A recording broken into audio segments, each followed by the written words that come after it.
અત્યારે કહી દો આ જવાનીઓ માટે ખાસ કોઈને હોય તો કોઈ ખોટું ના લગાડતા, પણ અવયવ ના કરાવો તો સારું.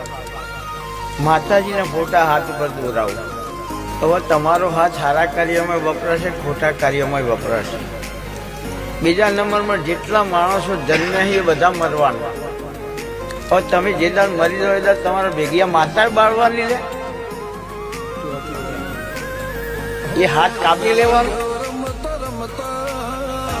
માતા હળગા બની તમારા ભેગી.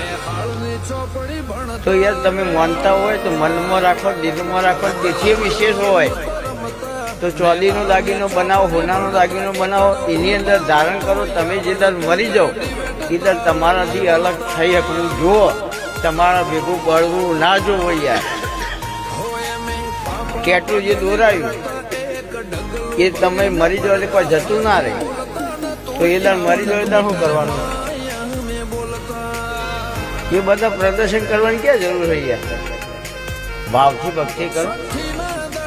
અને કદાચ કુદરતી આલ્યો હોનામાં બનાવો, ચોદીમાં બનાવો, ધારણ કરો. શું ના પાડો? ખોટું હોય ના પાડો. બેકાવત ખોટું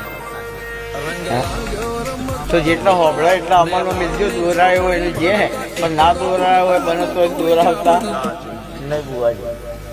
કડવું સત્ય. હા, અને માતા તમારા ભેગી બળો ને એટલે પાછળની પેઢીમાં વફો આવશે ને આવશે. કારણ કે તમે તમારા ભેગીને જીવતા હળગાવી દીધી. એટલે એ ના કરતા ભાઈ.